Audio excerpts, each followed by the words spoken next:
Why this is a mistake? Because you are just utilizing your energy in something else, like something that will not yield too much results. Instead, what you can do is you can use this energy. Hello everybody, how are you all? Hope you're doing great. So welcome back to another session of learning English with me. Well, today's lesson is going to be extremely important. Why? Because today I'm going to tell you something that is important, a mistake that you might be making, which is holding you back from speaking fluent English, using more words, and it is also wasting your energy. Now you're putting your efforts in a particular direction. What if that direction is wrong?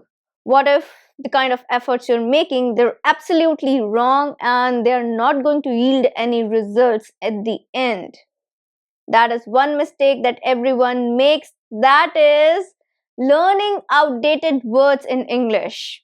Learning outdated words in English. A lot of times people do not recognize that they're learning outdated words which are not in use anymore. So, how to recognize these outdated words, how to avoid them, and which words to learn instead in order to become fluent in English and in order to learn English effectively with proper time management. Let's learn about this in this today's lesson. So, are you all ready for this? I'm Shivangi Gupta, your CELTA certified English language tutor, certified by the University of Cambridge, the UK. And before beginning, please subscribe the channel so that you do not miss out on any lesson that I post for you on the channel. Also, like the video and share it with your friends too. Now, coming back to today's lesson, the words, the outdated words in English language. Well, there are outdated words in English language. And do you know why they are called outdated? Because we do not use them. They are not modern. They are not used in modern language, today's language. And when I say outdated, it does not mean that they were used 10 years ago and they're not used now. They were used centuries ago. Yes, maybe in 18th century, 16th century, 13th century, 14th century, which are no longer used these days. That old. Words from Old English. And do you know, there is a proper word for these words. They are known as archaic words. Archaic. So, archaic words are the words which are no longer used in the modern day English. They were used, they were popular, but in the old times, in the old language, Old English language. Now, what happens when you use archaic words? People will not understand what you're saying. You will end up losing the meaning of the particular sentence, of the particular thought, and you might also be confused about how to use it. Now, for example, I'm going to give you example of some popular archaic words which you might be learning these days and they are no longer in use. For example, yesternight. You might have heard this word yesternight, but have you ever read it in any modern day written work? For example, any newspaper, any article, any magazine? No. Any contemporary novel? No. Yesternight means the previous night, the night which was before. Okay. So, what is the modern word? Today we call it last night, or you can say previous night, but the correct word is last night. In modern language, we say last night. So, last night I went to meet my best friend. Last night. We never say yesternight I went to meet my best friend. Now, imagine someone is saying that. People will think, what kind of vocabulary this person is using, and it will sound a little bit odd, out of place, because it's no longer in use. That's why you need to avoid archaic words. Now, why there are archaic words in English language? You might be wondering why there are so many archaic words, how to avoid them. See, language is actually a cultural process. Language is a cultural process. The English that we use today, it is a result of a process through which this English language has gone through for so many centuries. I'm not gonna say years, but centuries. Yes, 1 century is equal to 100 years. So, English language emerged somewhere near 12th, 13th century. Yes, 12th to 13th century. At the time, in the royal court, French was preferred. French was the language of elegance, whereas English was the language of commoners. But slowly and gradually, English developed, gained popularity, and English became one of the dominant languages of the global world today. So, English language that we use today, that is known as the Queen's English, the fine, posh version of English. What we use today is contemporary English, RP, that's modern RP, and Queen's English is RP, received pronunciation. So, the thing is that this language that we are using, the version of language that we are using today, is a very finished version. And what we used to have in previous time, in olden days. Now, for example, this is a novel, The Wife of Bath. So this is from Canterbury Tales by Geoffrey Chaucer. So he is considered to be the father of English poetry, and this particular book belongs to 14th century. Now, I have never recommended you to read this in order to improve your English. Why? Because it was written in a time where English was just emerging. So it will be really difficult for you to read it. And how are you going to improve your English? Because you will not be able to relate it. This is 14th century English. Now, if you are a reader, keep learning English aside and consider that you are a literature student or you are an avid reader. Go read it. I have no problem. You can definitely read it. But if you're reading it to improve your English specifically, then I would say it's going to be very difficult for you, because let me give you an example. But if you want to read it as a part of reading because you love literature, you love books, I would say go read it. No problem. Definitely read it. And it's a great read. Definitely it is. Geoffrey Chaucer's stories, the tales are excellent in nature. Now, I'm going to show you something in this book that would give you an idea what I'm talking about exactly. Okay, this is the one. So let me show you. So as you can see, there is this particular chart, and what is it? It's a chart of 14th century English language. Let me read something to you. For example, thou art. Thou art means you are. Thou was a pronoun for you at that time, and you will read this particular pronoun a lot if you read Shakespearean plays. There is the pronoun thou there, but do we use it today? No, we don't.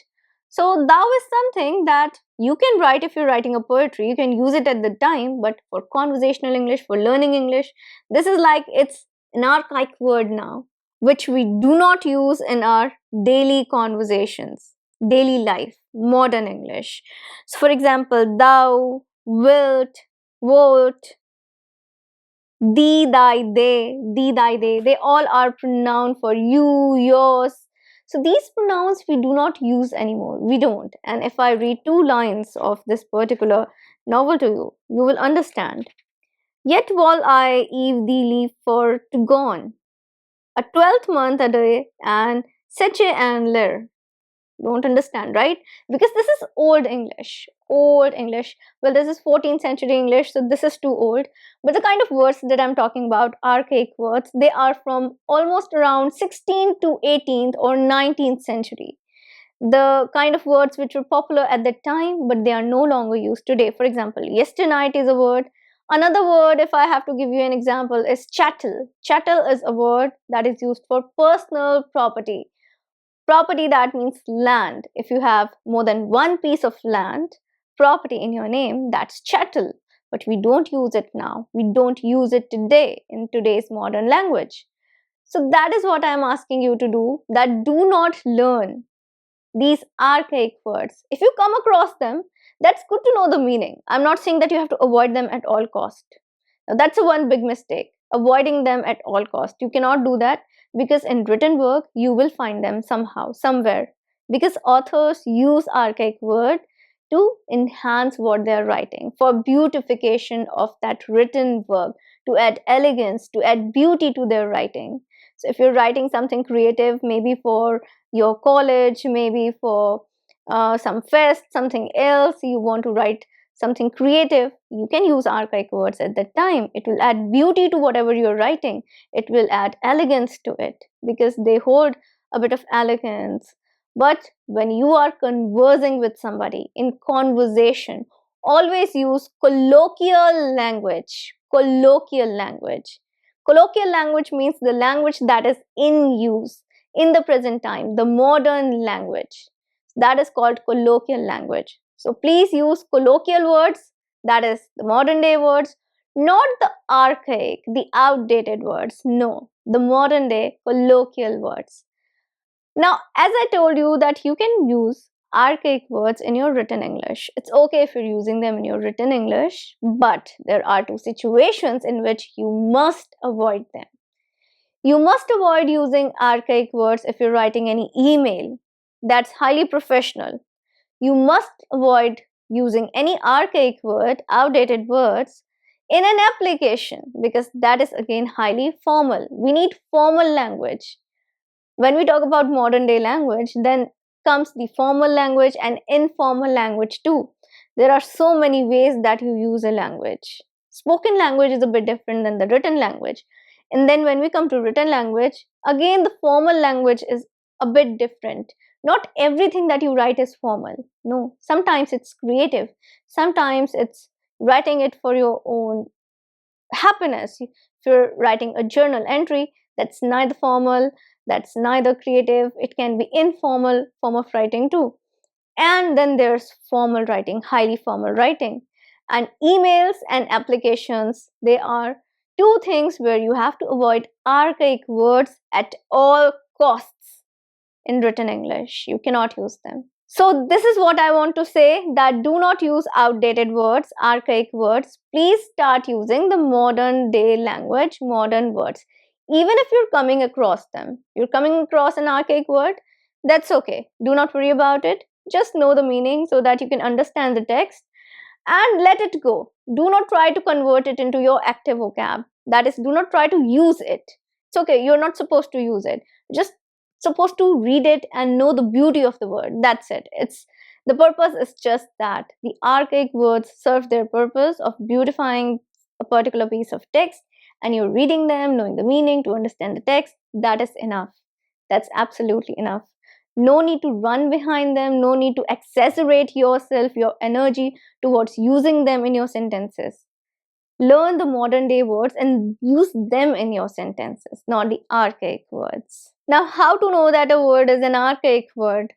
You will know that it's an archaic word because you will find it to be very difficult. You might have never heard about it. You might have never read it before. One more thing is that when you go to Cambridge Dictionary, there is a particular bracket after the word which will say archaic word. That is the mark. If there is a mark archaic word, you would know that this word is an archaic word which is not used anymore. So Cambridge Dictionary puts a mark after the word that this word is an archaic word. So look for that mark if there's this mark on the word, on this kind of difficult word, if you're coming across in a text and you're going to find the meaning of the particular word online on the Cambridge Dictionary, you'll find the particular mark.